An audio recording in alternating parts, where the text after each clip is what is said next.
तो दोस्तों आज हम फिर से आपके लिए लेकर आए हैं देश दुनिया की तमाम ताजा बड़ी खबरें। सबसे पहली बड़ी खबर में आपको बताएंगे दोस्तों कि गाजा पट्टी में युद्ध पर रोक लगाने के लिए अंतर्राष्ट्रीय अदालत पहुंचा दक्षिण अफ्रीका। इजराइल को हत्यारा बताकर नेतन्याहू को गिरफ्तार करने की कर दी मांग। नेतन्याहू अगले 2-3 घंटे में होंगे गिरफ्तार। इजराइल को अंतर्राष्ट्रीय कोर्ट से बड़ा झटका। बांग्लादेश ने भारत की बढ़ाई टेंशन। सऊदी के बाजार में बांग्लादेशी मसालों की बड़ी मांग। मोदी सरकार को झटका। इजराइल हमास की जंग के बीच फ्रांस में नए साल पर होगा आतंकी हमला। 90,000 सुरक्षा कर्मियों को किया तैनात। फ्रांस की सरकार को इजराइल का साथ देना पड़ा भारी।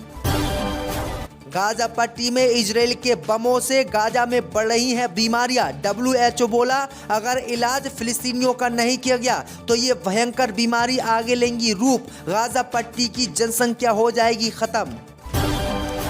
राम मंदिर के उद्घाटन से पहले ही JNU की दीवारों पर राम मंदिर को तोड़कर बाबरी मस्जिद बनाने के लिखे गए नारे। मोदी सरकार की बड़ी चिंता।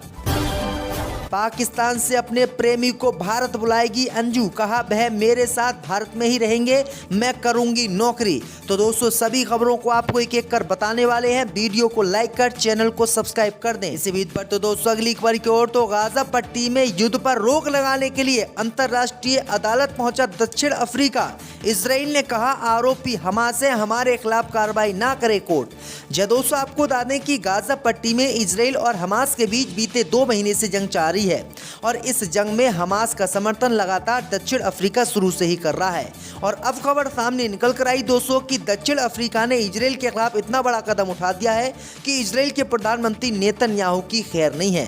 अब खबर सामने निकल कर आई दोस्तों कि गाजा पट्टी में 20,000 से अधिक लोगों की मौत हो जाने के बाद दक्षिण अफ्रीका ने गाजा पट्टी में युद्ध पर रोक लगाने के लिए अंतर्राष्ट्रीय अदालत का दरवाजा खटखटाया है।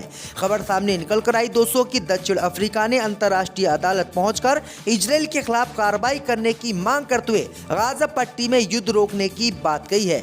वहीं आपको बता दें कि अंतर्राष्ट्रीय अदालत में पहुंचकर दक्षिण अफ्रीका ने नेतन्याहू पर आरोप लगाए हैं कि नेतन्याहू ने गलत तरीके से गाजा पट्टी के 20,000 लोगों की अपनी सेना से हत्या करवाई है, इसलिए इनको हत्यारा साबित करना चाहिए और इनको सजा मिलनी चाहिए और युद्ध पर रोक लगनी चाहिए। अब देखते हैं कि अंतर्राष्ट्रीय कोर्ट इस मामले पर क्या कार्रवाई करता है, नेतन्याहू को जेल भेजता है या फिर नहीं। इसी बीच पर तो दोस्तों अगली खबर की ओर। तो बांग्लादेश ने बढ़ाई भारत की टेंशन। सऊदी के बाजार में बांग्लादेशी मसालों की बड़ी मांग।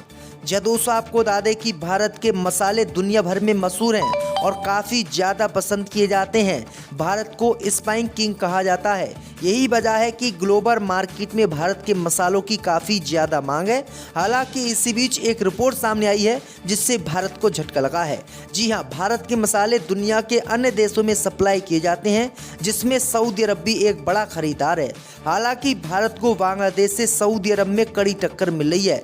खबर सामने निकल कर आई दोस्तों कि सऊदी अरब मसाले अब भारत के नहीं बल्कि बांग्लादेश के खरीदने लगा है और बांग्लादेश ने मोदी सरकार को झटका देते हुए सऊदी के बाजार में अपनी पहचान बना ली है। यानी अब सऊदी अरब भारत के मसाले नहीं खरीद रहा है, सिर्फ बांग्लादेश के मसाले ही खरीद रहा है और बांग्लादेश के मसालों की मांग सऊदी अरब में बढ़ गई है। तो ये भारत के लिए बड़ा झटका माना जा रहा है। इसी बीच पर तो दोस्तों अगली खबर की ओर। तो दुनिया भर के देशों के विरोध के बाद भी नहीं माना इजराइल। खान यूनिस में की बमबारी, मलबे में दबे मिले कई बच्चे।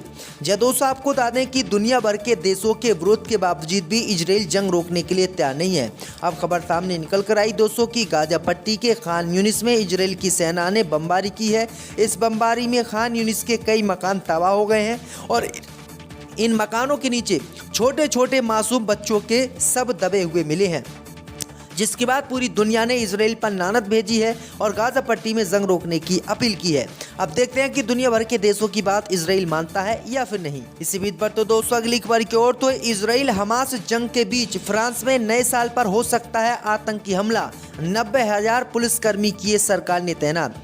दोस्तों आपको बता दें कि इजराइल और हमास युद्ध की आग न सिर्फ दोनों देशों को जला रही हैं, बल्कि इसकी चिंगारी उन देशों में भी सुलगने लगी है जो इजराइल का साथ दे रहे हैं। अब खबर सामने निकल कर आई दोस्तों कि गाजा पट्टी की जंग अब फ्रांस पहुंच गई है। खबर सामने सामने निकल कर आई दोस्तों कि फ्रांस में इजराइल हमास युद्ध की वजह से नए साल के मौके पर आतंकी हमले की आशंका जताई गई है। इसकी वजह से फ्रांसीसी सरकार ने 90,000 से अधिक सैनिकों की तैनाती देश में की है और पूरे फ्रांस को सैन्य छावनी में तब्दील कर दिया गया है। दरअसल आपको बता दें कि फ्रांस शुरू से ही गाजा पट्टी में इजराइल का समर्थन कर रहा है और इसका पूरी दुनिया के लोगों ने विरोध किया है और हमास भी इसका विरोध कर रहा है और इसी विरोध के कारण जो है फ्रांस में हमला हो सकता है। इसी बीच पर तो दोस्तों अगली खबर की ओर तो अयोध्या में मंदिर तोड़कर फिर से बनेगी बाबरी मस्जिद। जेएनयू में फिर से लिखे गए बाबरी मस्जिद के समर्थन में नारे। जब दोस्तों आपको बता दें कि अयोध्या में बाबरी मस्जिद तोड़कर राम मंदिर बनाया गया और 22 जनवरी को राम मंदिर का उद्घाटन भी होने वाला है, लेकिन इस उद्घाटन से पहले ही जेएनयू में फिर से विवादित नारे लिखे गए हैं। जेएनयू में नारे लिखे गए हैं दीवारों पर कि राम मंदिर को तोड़कर फिर से वहां पर बाबरी मस्जिद बनाई जाएगी और हिंदुओं को वहां से हटाया जाएगा।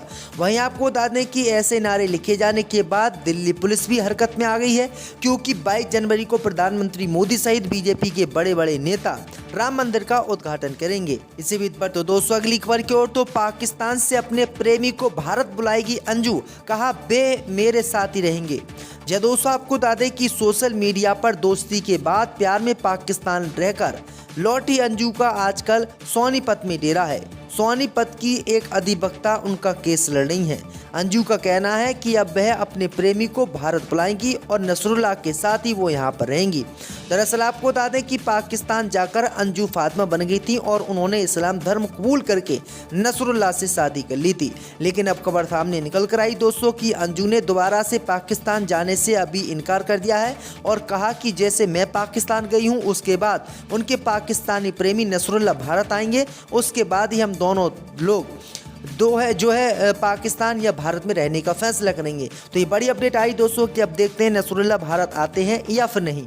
इसी बीच पर तो दोस्तों अगली खबर की ओर तो गाजा पट्टी में जंग के बीच मुस्लिम देशों पर भड़के भारत के मौलाना, कहा उन्होंने मुस्लिम भाईचारे को नहीं निभाया, गाजा पट्टी में हमास का नहीं दिया साथ। जब दोस्तों आपको बता दें कि दिल्ली की जामा मस्जिद के शाही इमाम सैयद अहमद बुखारी ने शुक्रवार को उन मुस्लिम देशों को फटकार लगाई और बुरा भला कहा जिन्होंने इजराइल फिलिस्तीन संघर्ष में अपनी जिम्मेदारियां नहीं निभाई। उनका मानना है कि प्रधानमंत्री मोदी ने हिंदू होते हुए गाजा पट्टी में जारी जंग के बीच फिलिस्तीनी मुसलमानों की मदद की, लेकिन उन्होंने भी जंग रोकने के लिए इजराइल पर दबाव नहीं बनाया। इसी बीच बुखारी ने कहा कि गाजा पट्टी में जो जंग चल रही थी उस जंग में मुस्लिम देशों ने भी अपनी अहम भूमिका नहीं निभाई और उन्होंने भी हमास और फिलिस्तीनी लोगों का साथ नहीं दिया और उन्हें अधेरी जंग में छोड़ दिया और वो भी इजराइल के साथ खड़े हुए दिखे। उन्होंने कहा कि अगर मुस्लिम देश गाजा पट्टी में हमास का साथ देते, फिलिस्तीनियों का साथ देते, तो ये जंग अब तक खत्म हो गई होती और पूरा फिलिस्तीन अलग देश बन गया होता। इसी बीच पर तो दोस्तों अगली खबर की ओर तो भारत की आपत्ति के बावजूद नहीं मान रहा बांग्लादेश, लेने जा रहा भारत के खिलाफ फैसला। दोस्तों आपको बता दें कि भारत का पड़ोसी और करीबी दोस्त बांग्लादेश अब मोदी सरकार की आपत्ति के बावजूद भी मोदी की बात मानने के लिए तैयार नहीं है। अब खबर सामने निकल कर आई दोस्तों कि बांग्लादेश चीन से तीस्ता नदी पर एक जलाशय बनाने का प्रस्ताव दे दिया है। भारत से बांग्लादेश में प्रवेश करने वाली तीस्ता नदी को लेकर चीन के प्रस्ताव पर शेख हसीना सरकार का कहना है कि वो प्रस्ताव पर पूरा राजनीतिक मुद्दों को ध्यान में रखकर आगे बढ़ेंगी। वहीं आपको बता दें कि भारत और बांग्लादेश के बीच तीस्ता नदी के पानी के बंटवारे को लेकर दशकों से विवाद रहा है और अभी तक कोई समझौता नहीं हो पाया है। वहीं आपको बता दें कि समझौता न होने के बावजूद भी बांग्लादेश ने इस नदी में बांध बनाने का ऐलान कर दिया, जिसका मोदी सरकार ने विरोध भी किया, लेकिन विरोध के बावजूद भी चीन और बांग्लादेश नहीं मान रहे हैं और ये तीस्ता नदी पर बांध बनाएंगे, जो भारत के लिए बड़ा झटका है। इसी बीच पर तो दोस्तों अगली खबर की ओर तो गाजा पट्टी में जंग के बीच बढ़ रही बीमारी, WHO ने जताई चिंता। दोस्तों आपको बता दें कि इजराइल और हमास के बीच चल रहे युद्ध में गाजा की स्थिति दिन प्रतिदिन बदहाल होती जा रही है, जिसके बाद WHO ने गाजा को लेकर एक और बड़ी चिंता जाहिर की है, जिसके बारे में जानकारी देते हुए WHO के प्रमुख ने ये बात कही है। उन्होंने बताया है कि गाजा पट्टी में संक्रमण रोग के बढ़ते खतरे को लेकर बहुत चिंतित है। उन्होंने कहा कि गाजा पट्टी में जो इजराइल ने बम गिराए हैं, जो बमबारी गोला बारूद गाजा पट्टी के लोगों पर फेंका है, उसी के कारण गाजा पट्टी में बीमारियां बढ़ रही हैं। अगर इनका इलाज समय रहते नहीं किया गया तो ये बीमारियां आगे बहुत खतरनाक रूप ले लेंगी और गाजा पट्टी की पूरी जनसंख्या खत्म हो जाएगी। तो ये बड़ी अपडेट आ रही दोस्तों, लेकिन पूरी दुनिया अब भी गाजा पट्टी में इजराइल पर एक्शन नहीं ले रही है, कार्रवाई नहीं कर रही है।